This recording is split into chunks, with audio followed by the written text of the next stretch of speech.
Please sit down. Thank you. Thank you. Good afternoon. Before I take questions, I want to give you a progress report to the nation on where we stand 65 days into office here, on vaccinations and a few other top priorities for the American people. First, on vaccinations. On December 8th, I indicated that I hope to get 100 million shots in people's arms in my first 100 days. We met that goal last week by day 58, 42 days ahead of schedule. Now today I'm setting a second goal, and that is we will, by my 100th day in office, have administered 200 million shots in people's arms. That's right, 200 million shots in 100 days. I know it's ambitious, twice our original goal, but no other country in the world has even come close, not even close to what we were doing. I believe we can do it. And today, we made a historic investment in reaching the hardest hit and the most vulnerable communities, the highest risk communities, as a consequence of the virus, by investing an additional $10 billion in being able to reach them. I also set a goal before I took office of getting a majority of schools in K through 8 fully open in the first 100 days. Now, thanks to the enormous amount of work done by our administration, educators, parents, local, state education officials, and leaders, recent Department of Education survey shows that nearly half of the K through 8 schools are open now full-time, 5 days a week for in-person learning. Not yet a majority, but we're really close, and I believe in the 35 days left to go, we'll meet that goal as well. As of yesterday, more than 100 million payments of $1,400 have gone into people's bank accounts. That's real money in people's pockets, bringing relief instantly almost. And millions more will be getting their money very soon. One final note. Since we passed the American Rescue Plan, we're starting to see new signs of hope in our economy. Since it was passed, a majority of economic forecasters have significantly increased their projections on the economic growth that's going to take place this year. They're now projecting it will exceed 6%, a 6% growth in GDP. And just this morning, we learned that the number of people filing for weekly unemployment insurance fell by nearly 100,000 persons. It's the first time in a year the number has fallen below the pre-pandemic high. So there are still too many Americans out of work, too many families hurting, and they still have a lot of work to do. But I can say to you, the American people, help is here and hope is on the way. Now I'll be happy to take your questions. Zeke, Associated Press. Thank you, Mr. President. You mentioned your progress on COVID-19. I'd like to ask you about some of the other issues facing your presidency. One of the defining challenges you face in the coming months is how to deliver on your promise to Americans on issues like immigration reform, gun control, voting rights, climate change. All of those right now are facing stiff, united opposition from Republicans on Capitol Hill. How far are you willing to go to achieve those promises that you made to the American people? Well, I'm good. Look, when I took office, I decided that it was a fairly basic, simple proposition, and that is I got elected to solve problems. And the most urgent problem facing the American people, I stated from the outset, was COVID-19 and the economic dislocation for millions and millions of Americans. And so that's why I put all my focus in the beginning.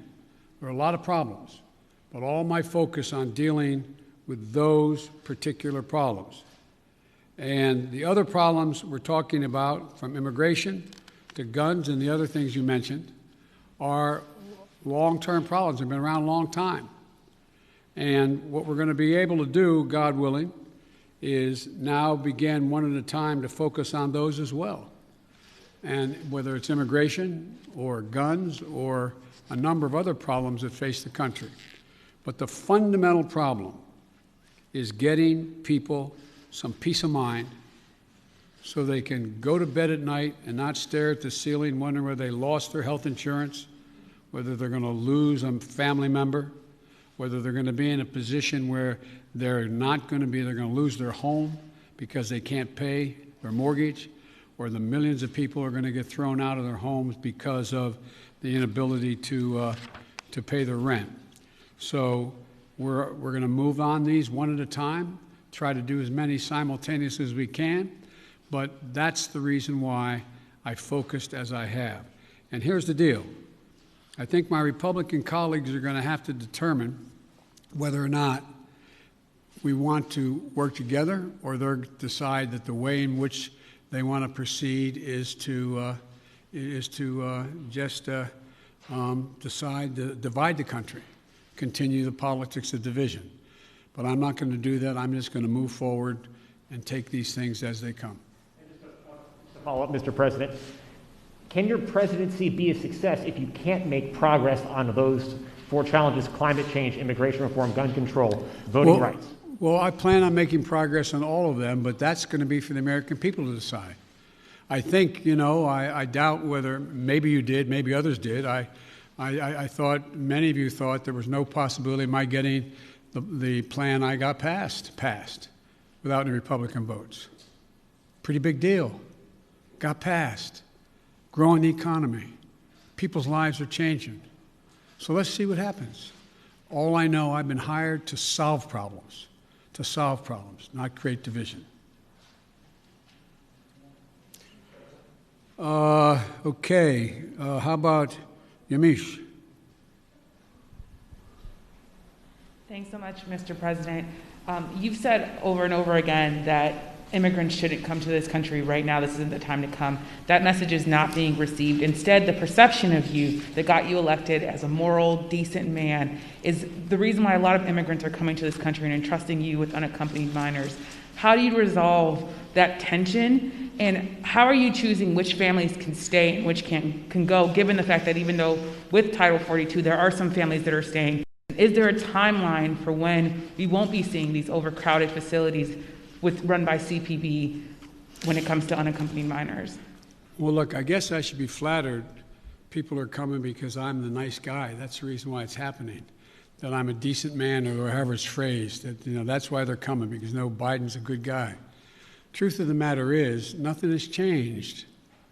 As many people came, 28% increase in children to the border in my administration, 31% in the last year in 2019, before the pandemic, in the Trump administration. It happens every single solitary year. There is a significant increase in the number of people coming to the border in the winter months of January, February, March.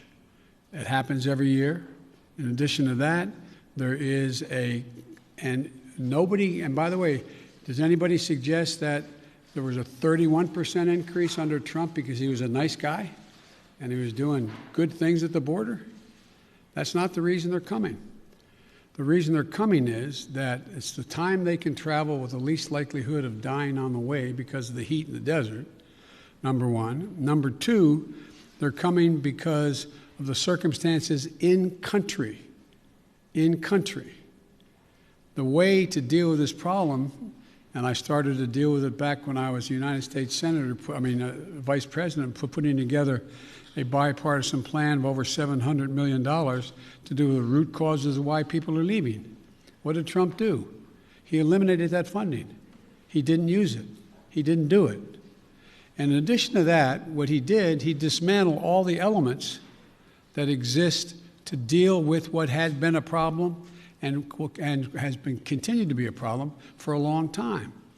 He, in fact, shut down the number of beds available. He did not fund HHS to get the children out of those Border Patrol facilities where they should not be and not supposed to be more than a few days, a little while. But he dismantled all of that. And so what we're doing now is attempting to rebuild the system that can accommodate what is happening today.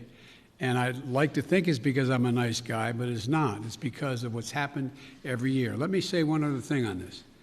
If you take a look at the number of people who are coming, the vast majority, the overwhelming majority of people coming to the border and crossing are being sent back.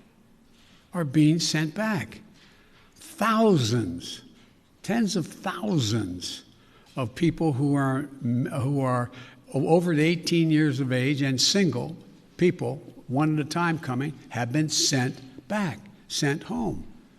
We're sending back the vast majority of the families that are coming. We're trying to work out now with Mexico their willingness to take more of those families back. But that's what's happening. They're not getting across the border. And those who are coming across the border who are unaccompanied children, we're moving rapidly to try to put in place what was dismantled, as I said.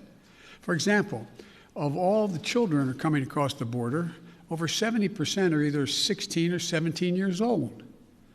We're not talking about people ripping babies from mothers' arms or little 3-year-olds standing on the border. Less than, I think it's 1.5% fall in the category of the very young. So what we're doing is we're providing for the space, again, to be able to get these kids out of the Border Patrol facilities, which no one should be in any longer than 72 hours. And today, I went to, for example, I used all the resources available to me, went to the Defense Department, and the Secretary of Defense has just made available Fort Bliss, 5,000 beds. Be immediately available, 5,000 beds in the Texas border. So we're building back up the capacity that should have been maintained and built upon, that Trump dismantled. It's going to take time. And the other thing we're doing, I might add, am I giving you too long an answer? Because if you don't want the detail. No, but I mean, I don't know how much detail you want about immigration. Maybe I'll stop there and finish. My follow-up question is, one, if you could talk a little bit about which families, why they're being allowed to stay, what the families that are being allowed to stay, why they're being allowed to stay. And in addition to that, when it comes to the filibuster, which is what Zeke was asking about, there's immigration is a big issue, of course, when it related to the filibuster, but there's also Republicans who are passing bill after bill trying to restrict voting rights. Chuck Schumer is calling it an existential threat to democracy. Why not back a filibuster rule that at least gets around issues including voting rights or immigration? Jim Clyburn, someone, of course, who you know very well, has backed the idea of a filibuster rule when it comes to civil rights and voting rights. Well, look, I'm going to deal with all of those problems. The question is the priorities as they come and land on my plate. Let's go to the first question you asked, the first of the second questions you asked, and that is, what about dealing with families? Why are some not going back? Because Mexico is refusing to take them back. They're saying they won't take them back, not all of them. We're in negotiations with the President of Mexico. I think we're going to see that change. They should all be going back, all be going back. The only people we're not going to let sitting there on the other side of the Rio Grande by themselves with no help are children. And what we're doing there, and it's an important point to understand. I know you understand it. I don't mean to say it that way. An important point to focus on. The vast majority of people under the age of 18 coming to the United States come with a telephone number on a wristband, or come with a telephone number in their pocket in the United States. A mother, a father, a close relative, a grandmama or grandpa. What was happening before is it's taking literally weeks and weeks and maybe even months before anybody pick up the phone and call to see if there really was someone there. Well, we've set up a system now where within 24 hours there's a phone call made as that child crosses the border. And then a verification system being put in place as of today to determine quickly whether or not that is a trafficker being called or that is actually a mom, a dad, and or a close relative. They're establishing that right off the bat. If it in fact is mom or dad, dad says, to take the extreme case, I got a birth certificate. Then guess what? We're getting that kid directly to that parent immediately. And so that's going to reduce significantly. There's two ways to reduce child populations in circumstances that are not acceptable, like being held at a Border Patrol station. One is to get them to the place where they have a relative and set a date as to when a hearing can be held. The second way to do it is put them in a Health and Human Services facility that we're occupying now, both licensed beds around the country that exist, as well as, for example, federal resources like Fort Bliss, to get them safely in a place where they can be taken care of while their fate is determined. Filibuster. Filibuster. With regard to the filibuster, I believe we should go back to a position of the filibuster that existed just when I came to the United States Senate 120 years ago. And that is that it used to be required for the filibuster, and I had a card on this. I was going to give you the statistics, but you probably know them, that it used to be that from between 1917 and 1971, the filibuster existed. There were a total of 58 motions to break a filibuster that whole time. Last year alone, there were 5 times that many. So it's being abused in a gigantic way. And for example, it used to be you had to stand there and talk and talk and talk and talk until you collapsed. And guess what? People got tired of talking and tired of collapsing. Filibusters broke down, and we were able to break the filibuster, get a quorum, and vote. So I strongly support moving in that direction, in addition to having an open mind about dealing with certain things that are just elemental to the functioning of our democracy, like the right to vote, like the basic right to vote. We've amended the filibuster in the past. But here's the deal. As you observed, I'm a fairly practical guy. I want to get things done. I want to get them done consistent with what we promised the American people. And in order to do that, in a 50-50 Senate, we've got to get to the place where I get 50 votes so that the Vice President of the United States can break the tie, or I get 51 votes without her. And so I'm going to say something outrageous. I have never been particularly poor at calculating how to get things done in the United States Senate. So the best way to get something done, if it holds near and dear to you that you like to be able to, anyway, we're going to get a lot done. And if we have to, if there's complete lockdown and chaos as a consequence of the filibuster, then we'll have to go beyond what I'm talking about. Okay, hang on. Sorry. Oh, Ms. Kim. Thank you, Mr. President. To follow up on the filibuster, so do you believe it should take 60 votes to end a filibuster on legislation or 51? If we could end it with 51, we would have no problem. You're going to have to, the existing rule, it's going to be hard to get a parliamentary ruling that allows 50 votes to end the filibuster, the existence of a filibuster.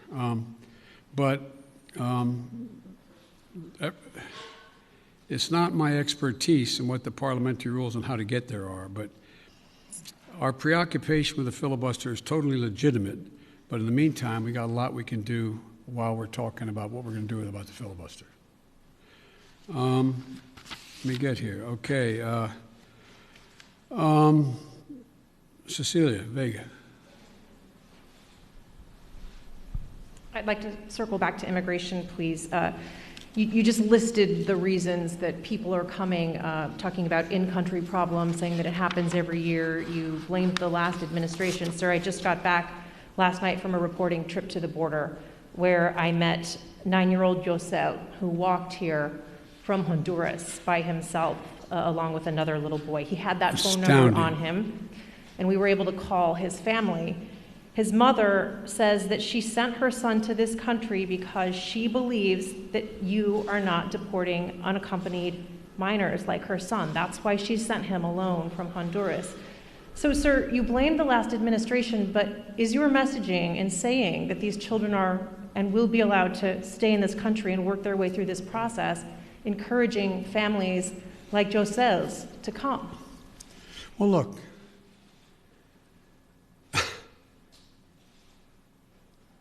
the idea that I'm going to say, which I would never do, that if an unaccompanied child ends up at the border, we're just going to let him starve to death and stay on the other side. No previous administration did that either, except Trump. I'm not going to do it.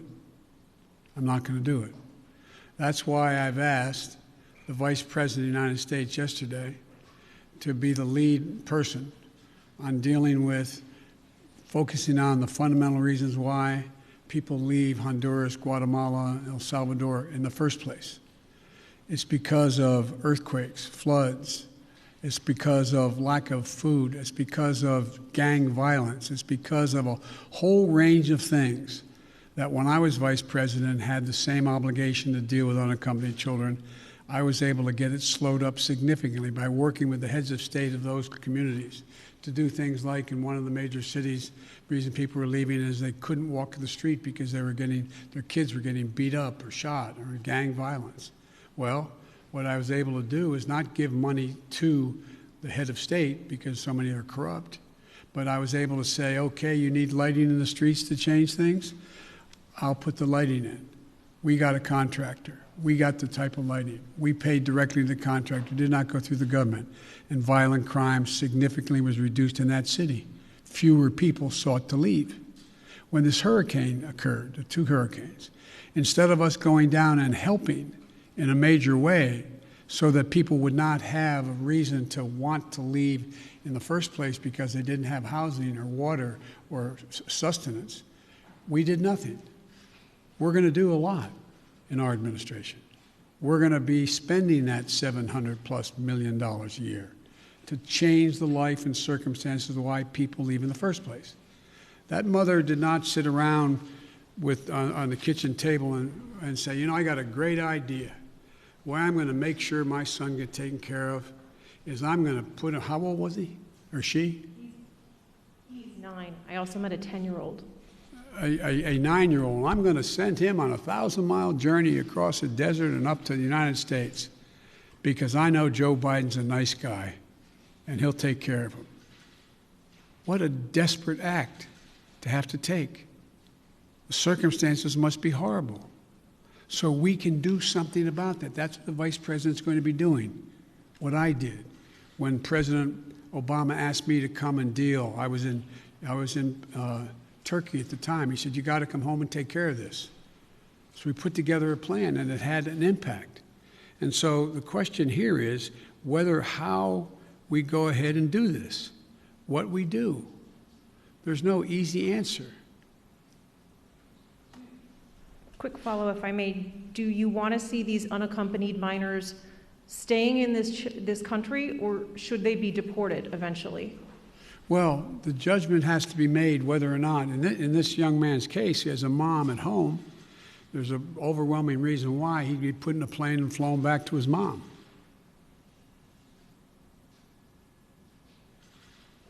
Follow, sir. You mentioned circumstances that must be horrific. The Customs and Border Protection Facility in Donna, Texas, I was there, is at 1,556% capacity right now with mostly unaccompanied minors. There are kids that are sleeping on floors. They are packed into these pods. I've spoken to lawyers who say that some of these children have not seen the sun in days. What's your reaction? What is your reaction to these images that have come out from that particular facility? Is what's happening inside acceptable to you? And when is this going to be fixed? That's a serious question, right? Is it acceptable to me? Come on. That's why we're going to be moving 1,000 of those kids out quickly. That's why I got Fort Bliss opened up. That's why I've been working from the moment this started to happen to try to find additional access for children to be able to safely, not just children, but particularly children, to be able to safely be housed while we follow through on the rest of what's happening. That is totally unacceptable.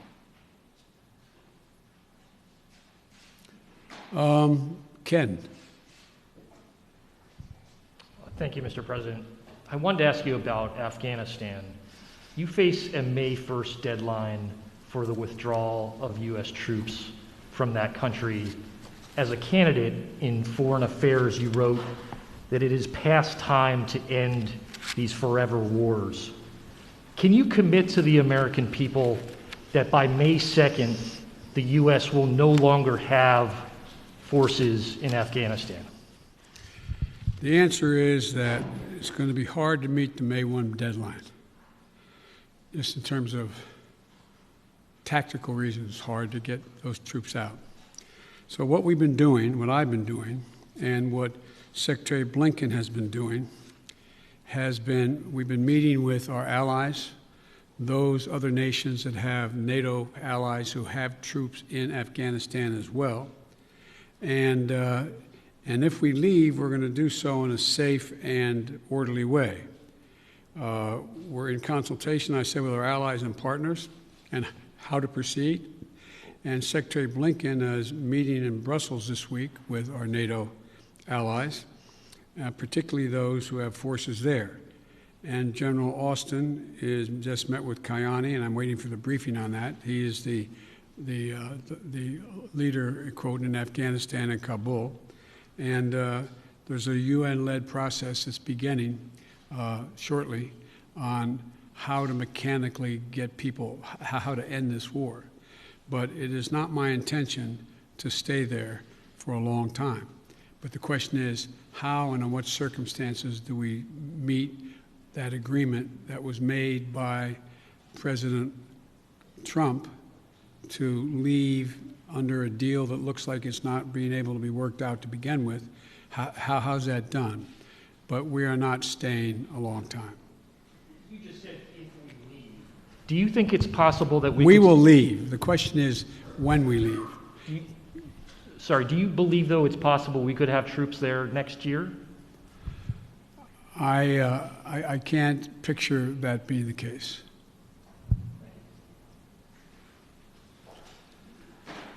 Okay, Kristen. Thank you very much, Mr. President. Given the conditions that were just laid out at the migrant facilities at the U.S. border, will you commit to allowing journalists to have access to the facilities that are overcrowded moving forward? I will commit when my plan very shortly is underway to let you have access to not just them, but to other facilities as well. How soon will journalists be able to have access to the facilities? We've obviously been allowed to be inside one, but we haven't seen the facilities in which children are packed together to really give the American people a chance to see that. Will you commit to transparency on this issue? I will commit to transparency, and as soon as I am in a position to be able to implement what we're doing right now. And one of the reasons I haven't gone down, all my chief folks have gone down, is I don't want to become the issue. I don't want to be, bringing all the Secret Service and everybody with me to get in the way. So this is being set up, and you'll have full access to everything once we get this thing moving. Okay, just to be clear, how soon will that be, Mr. President? I don't know, to be clear. Responsibility for everything that's happening at the border now. I hear you talking a lot about the past administration. You decided to roll back some of those policies. Did you move too quickly to roll back what? I'm sorry? Policies. Did you move too quickly to roll back some of the executive orders of your predecessor? First of all the policies that are underway were not helping at all. Did not slow up the amount of immigration and as many people coming. And rolling back the policies of separating children from their mothers. I make no apology for that. Rolling back the policies of remain in Mexico, sitting on the edge of the Rio Grande in a muddy circumstance with not enough to eat. I make no apologies for that. I make no apologies for ending programs that did not exist before Trump became president, that have an incredibly negative impact on the law, international law, as well as on human dignity. And so I make no apologies for that. To ask you about foreign policy, Mr. President. Overnight, we learned that North Korea tested 2 ballistic missiles. What, if any, actions will you take, and what is your red line on North Korea? Let me say that, number one, UN Resolution 1718 was violated by those particular missiles that were tested, number one. We're consulting with our allies and partners, and there will be responses if they choose to escalate. We will respond accordingly. But I'm also prepared for some form of diplomacy, but it has to be conditioned upon the end result of denuclearization. So that's what we're doing right now, consulting with our allies. Just very quick follow-up. You only got another hour now, okay? Diplomacy, can you define what you mean? And former President Obama warned the incoming President Trump that North Korea was the top foreign policy issue that he was watching. Is that how you assess the crisis in North Korea? Yes. Okay, hang on a second here. Kristen, Nancy, CBS. Thank you very much, Mr. President. I want to go back to voting rights. And as Yamiche mentioned, Republican legislatures across the country are working to pass bills that would restrict voting, particularly Democrats fear impacting minority voters and young voters, the very people who helped to get you elected in November. Are you worried that if you don't manage to pass voting rights legislation, that your party is going to lose seats and possibly lose control of the House and the Senate in 2022? What I'm worried about is how un-American this whole initiative is. It's sick. It's sick. Deciding in some states that you cannot bring water to people standing in line, waiting to vote. Deciding that you're going to end voting at 5 o'clock when working people are just getting off work. Deciding that there will be no absentee ballots under the most rigid circumstances. It's all designed, and I'm going to spend my time doing 3 things. 1, trying to figure out how to pass the legislation passed by the House, number 1. Number 2, educating the American public. The Republican voters I know find this despicable. Republican voters, the folks outside this White House. I'm not talking about the elected officials. I'm talking about voters. And so I'm convinced that we'll be able to stop this because it is the most pernicious thing. This makes Jim Crow look like Jim Eagle. I mean, this is gigantic, what they're trying to do. And it cannot be sustained. And do everything in my power, along with my friends in the House and the Senate, to keep that from becoming the law. Is there anything else you can do about it besides passing legislation? The answer is yes, but I'm not going to lay out a strategy in front of the whole world and you now. And then on a related note, have you decided whether you are going to run for re-election in 2024? You haven't set up a re-election campaign yet, as your predecessor had by this time. My predecessor needed to. My predecessor. Oh, God, I miss him. Have you? No, the answer is yes. My plan is to run for re-election. That's my expectation. And then on one other note, on bipartisanship, your old friend, Mitch McConnell, says you have only spoken to each other once since you took office, and that you have moved far left since taking office. Do you see it the same way he does? Have you rejected bipartisanship? No, I haven't at all. I've been meeting. When's the last time a president invited the opposite party down at least a half a dozen times to talk about issues, everything from how we work. We're working with a group of 20 members of the Senate right now and House on how we reestablish our ability to make computer chips and how we get ahead of the game, how we can work together. We're working together on a bunch of things. But look, I know Mitch well. Mitch knows me well. I would expect Mitch to say exactly what he said. But this is a matter of making sure that I would like elected Republican support. But what I know I have now is I have electoral support from Republican voters. Republican voters agree with what I'm doing. And so unless Mitch says the last thing I did, this last piece of legislation, is so far left, well, then he ought to take a look at his party. Over 50% of them must be over that edge as well, because they support what I did. Okay. Where am I here? Let me see. Caitlin? Thank you very much, Mr. President. I have a question for you, but first, I'd like to follow up on a question from Yamiche, and that's on the filibuster. That counts as a question, but go ahead. Okay, I'll make it quick. It's a quick question. You can. Regarding the filibuster, at John Lewis's funeral, President Barack Obama said he believed the filibuster was a relic of the Jim Crow era. Do you agree? Yes. If not, why not abolish it if it's a relic of the Jim Crow era?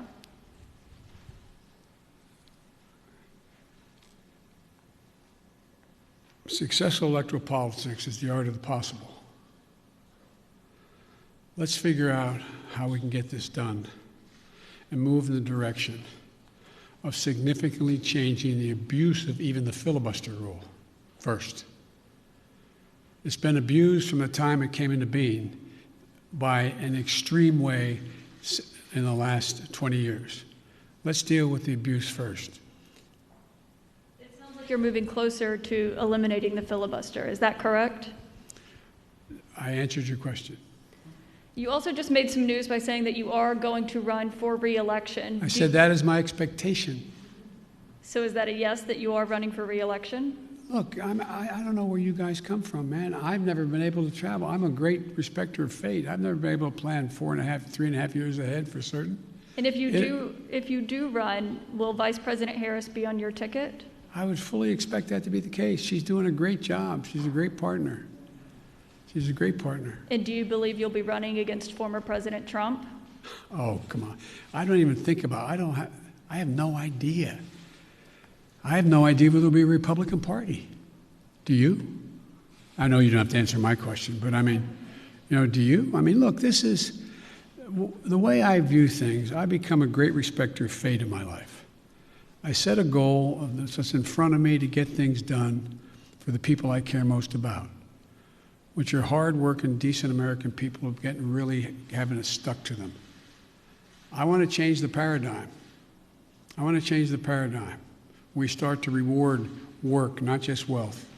I want to change the paradigm. If you notice, didn't you find it kind of interesting that my Republican friends were worried about that the cost and the taxes that had to be had, if there is any tax to be had as they talk about it, in dealing with the act that we just passed, which puts money in people's pockets, ordinary people? Do you hear them complain when they passed close to $2 trillion Trump tax cut, 83% going to the top 1%? Do you hear them talk about that at all? I love the fact that they found this whole idea of concern about the federal budget. It's kind of amazing. When the federal budget is saving people's lives, they don't think it's such a good idea. When the federal budget is feathering the nest of the wealthiest Americans, 90 of the Fortune 500 companies making billions of dollars, not paying a cent in taxes, reducing taxes to the point that people who are making, if you're a husband and wife, a school teacher, and a cop, you're paying at a higher rate than the average person making $1 billion a year is. Something's wrong.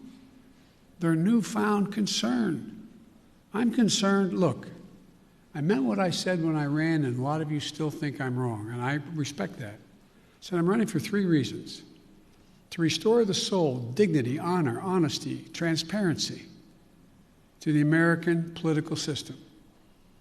2, to rebuild the backbone of this country, the middle class, hardworking people and people struggling to get in the middle class. They built America, and unions built them. The 3rd reason I said I was running was to unite the country. And generically speaking, all of you said, no, you can't do that. Well, I've not been able to unite the Congress, but I've been uniting the country based on the polling data. We have to come together. We have to. So from my perspective, you know, it's, to me, it's about just, you know, getting out there, putting one foot in front of the other, and just trying to make things better for people. Just hard-working people. People get up every morning and just want to figure out how to put food on the table for their kids, to be able to have a little bit of breathing room, being able to have, make sure that they go to bed not staring to the ceiling like my dad did, wondering whether, since he didn't have health insurance, what happens if mom gets sick or he got sick. These are basic things. Basic things. And I'm of the view that the vast majority of people, including registered Republicans by and large, share that same view, that same sense of what is, what's appropriate. Justin Sink, Bloomberg. Thanks, Mr. President. I wanted to ask about your relationship with China now that you've been in office for a couple months. There's obviously the meeting in Alaska that was a little theatrical, and there's the continued human rights abuses. So today, I'm wondering, are you more likely than you were when you came into office to maintain tariffs on China? Are you considering banning imports of forced labor products? And would you consider cutting off U.S. investment or Chinese access to international payment systems? Well, look, they're each specifically legitimate questions, but they only touch a smidgen of what the relationship with China really is about. I've known Xi Jinping for a long time. Allegedly, by the time I left office as vice president, I had spent more time with Xi Jinping than any world leader had, because President Obama and the Chinese President Hu decided we should get to know one another, since it was inappropriate for the President of the United States to spend time with the Vice President of another country. But it was obvious he was going to become the new leader of China. So I spent hours upon hours with him alone with an interpreter, my interpreter and his, going into great detail. He's very, very straightforward. Doesn't have a Democratic with a small d bone in his body, but he's a smart guy. He's one of the guys like Putin who thinks that autocracy is the wave of the future. Democracy can't function in an ever complex world. So when I was elected and he called to congratulate me, I think to the surprise of the China experts who were his people on the call as well as mine listening, we had a 2-hour conversation for 2 hours. And we made several things clear to one another. I made it clear to him again, what I've told him in person on several occasions, that we're not looking for confrontation, although we know there will be steep competition. 2, that we'll have strong competition, but we'll insist that China play by the international rules. Fair competition, fair practices, fair trade. Thirdly, in order to compete effectively, I indicated that we're going to deal with China effectively. And we're going to need 3 things to do that, I'm telling our people. First, we're going to invest in American workers and American science. I said that all through the campaign. I say it again, and I'm setting up my administration to be able to do that, which is that You know, back in the 60s, we used to invest a little over 2% of our entire GDP in pure research and investment in science. Today, it's 0.7%. I'm going to change that. We're going to change that.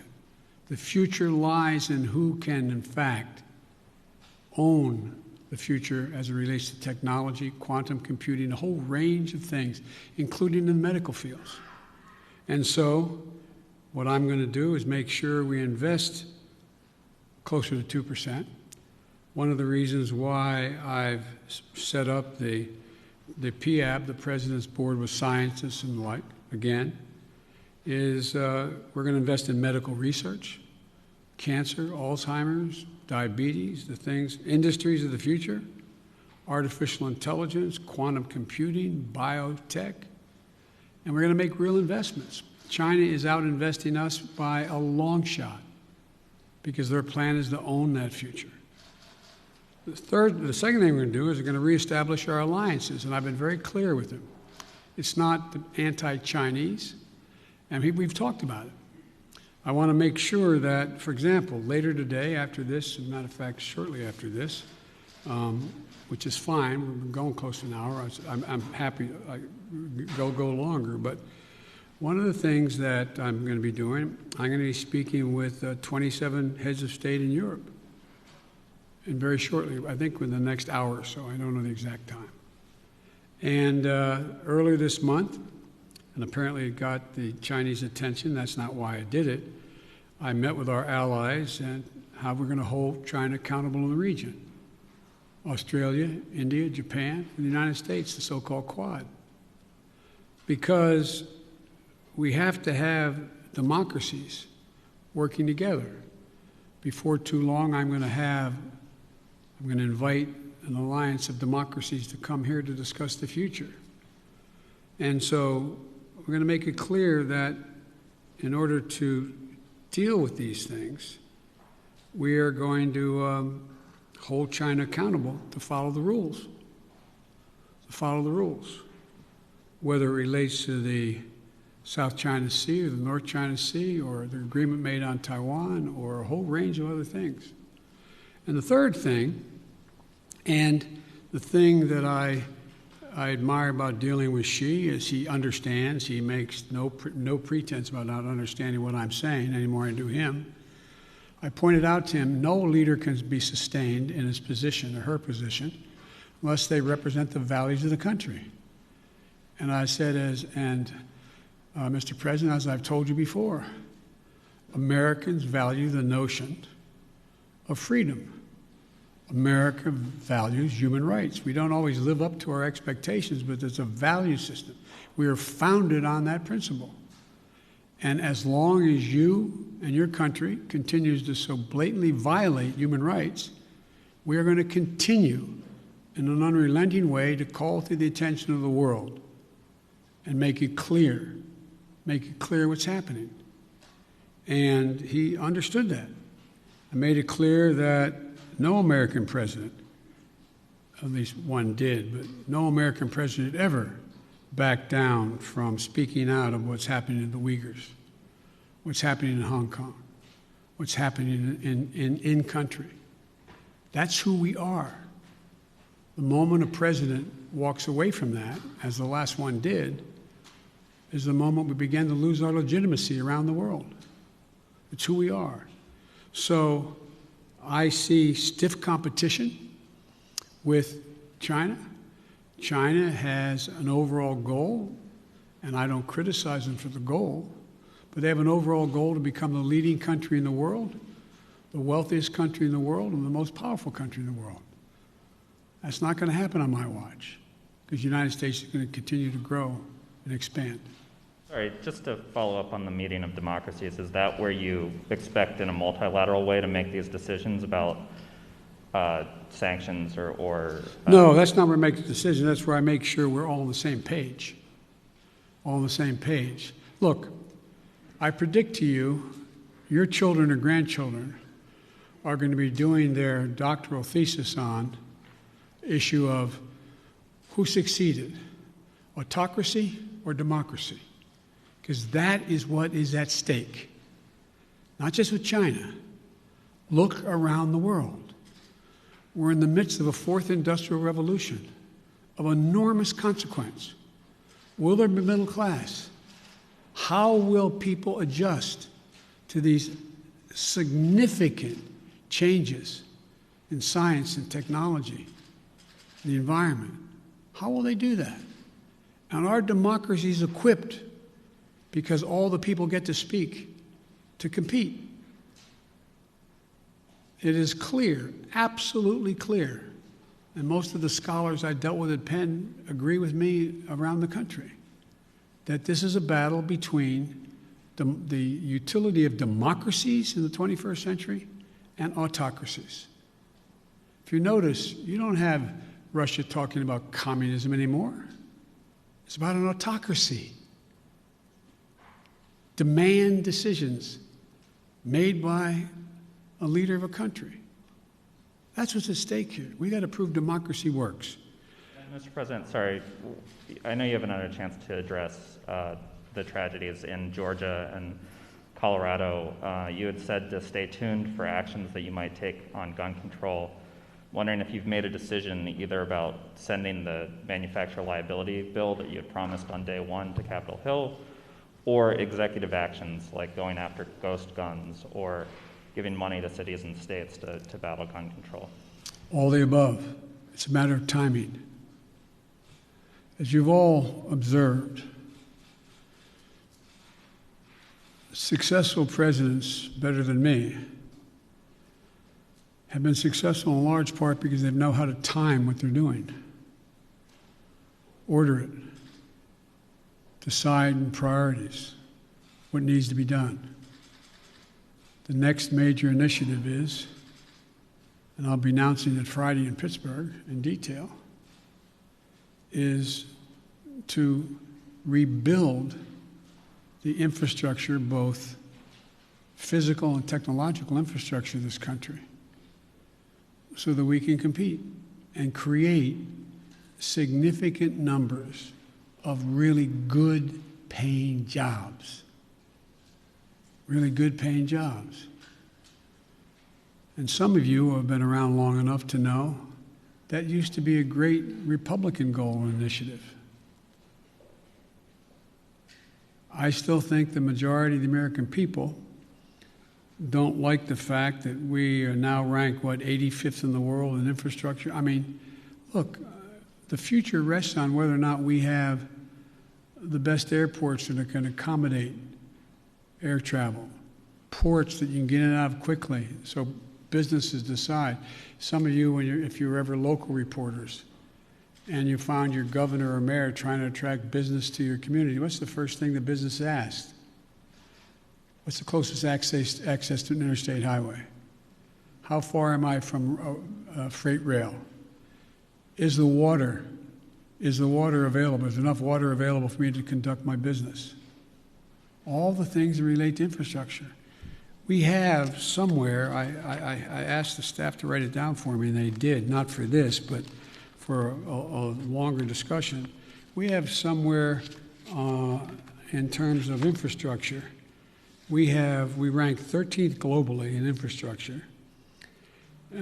China is investing 3 times more in infrastructure than the United States is. Bridges, more than 1/3 of our bridges, 231,000 of them, need repairs. Some are physical safety risks or preservation work. 1 in 5 miles of our highways and major roads are in poor condition. That's 186,000 miles of highway. Aviation, 20% of all flights weren't on time, resulting in 1.5 million hours lost in production. 6 to 10 million homes in America still have lead pipes servicing their water lines. We have over 100,000 wellheads that are not capped, leaking methane. What are we doing? And by the way, we can put as many pipe fitters and miners on us to work capping those wells at the same price that they would charge to dig those wells. So I just find it frustrating. Frustrating. Talk about, last point I'll make in the infrastructure, and I apologize for spending more time on it, but is that if you think about it,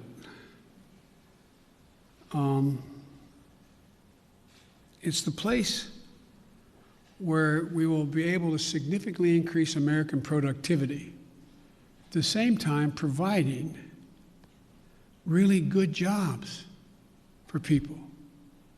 But we can't build back to what they used to be. We have to build, the global warming's already done significant damage. The roads that used to be above the water level didn't have to worry about where the drainage ditch was. Now you got to rebuild them 3 feet higher because it's not going to go back to what it was before. Only get worse unless we stop it. There's so much we can do. Look at all the schools in America. Most of you live in the Washington area now, but in your hometowns, I don't know where you're all from. How many schools where the kids can't drink the water out of the fountain? How many schools are still in a position where there's asbestos? How many schools in America we're sending our kids to don't have adequate ventilation? How many homes, buildings, office complexes are wasting billions of barrels of oil over time because they can't hold in the heat or the air conditioning because it leaks through the windows that are so porous and the connections? It's amazing. So there's so much we can do that's good stuff, makes people healthier, and creates good jobs. And I think that I got one more question here. And Janet from Univision. Thank you, Mr. President. We too have been reporting at the border, and just like Cecilia, we ran into a pair of siblings who came in on Monday, were detained by CBP, had the phone number for their mother who lives in the U.S. We have contacted the mother. That's the only way they know her kids are here, because CBP today, Thursday, has not contacted that mother. So when can we expect your promise of things getting better with contacting and expediting? Well, they're already getting better, but they're going to get they're going to a whole hell of a lot better real quick, or we're going to hear some people leaving. Okay? We can get this done. We're going to get it done. I had a long meeting with the entire team and several cabinet-level officers the other night. We're going to be moving within the next week over 100,000, 1,000 people out of the Border Patrol into safe, secure beds and facilities. We're going to significantly ramp up. We're already out there contacting everyone from getting some of the employees at HHS. There's a lot of them doing other things and move them into making those calls. We're in the process of rearranging and providing for the personnel needed to get that done. But I admire the fact that you were down there, you're making the calls yourself. It's real. The next thing that has to happen, though, as you well know, there have to be some certitude that this is actually mom, dad, or whomever. And there's ways to do that. There's ways to do that, a little bit like determining whether or not you got the right code for your credit card. What was your dog's name, kind of thing. I'm being a bit facetious, but not really. And also seeking harder data from DNA to birth certificates, which takes longer. So I want to do this as quickly, as humanly possible, and as safely as possible. As you well know, treating the root causes in Latin America doesn't change things overnight. How do you realistically and physically keep these families from coming to the U.S. when things will not get better in their countries right away? Well, I can't guarantee that, but I know, that old thing, the journey of 1,000 miles starts with the first step. You know as well as I do. You cover it. You have it's not like somebody sitting on a hand-hewn table in Guatemala, in somewhere in Mexico or in Guadalupe saying, I got a great idea. Let's sell everything we have. Give it to a coyote. Have them take our kids across the border into the desert where they don't speak the language. Won't that be fun? Let's go. That's not how it happens. People don't want to leave. When my great-grandfather got in a coffin ship in the Irish Sea, the expectation was he going to live long enough on that ship to get to the United States of America. But they left because of what the Brits had been doing. They were in real, real trouble. They didn't want to leave, but they had no choice. So I can't guarantee we're going to solve everything, but I can guarantee we can make everything better. We can make it better. We can change the lives of so many people. And the other thing I want to point out to you, and I hope you point out, I realize it's much more heart-wrenching, and it is, to deal with a 5 and 6 and 7-year-old. But you went down there and you saw the vast majority of these children, 70% are 16 years old, 17 years old, and mostly males. Doesn't make it good, bad, or indifferent, but the idea that we have tens of thousands of kids in these god-awful facilities that are really little babies crying all night, there's some, that's true. That's why we got to act. And yesterday, I asked my team, both the director of the two agencies as well as others, I asked them what would they in fact, and I asked their opinion because they're the experts, but I said, focus on the most vulnerable immediately. But there's no reason why in the next month as people cross the border, that phone call can't be made in the first 48 hours and begin.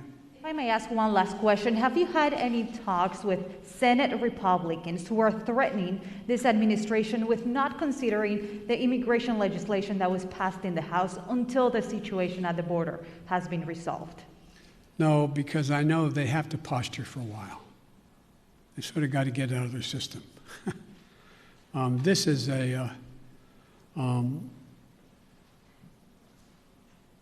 but I'm ready to work with any Republican who wants to help solve the problem or make the situation better. But folks, I'm going. Thank you very, very much. I appreciate it. Thank you.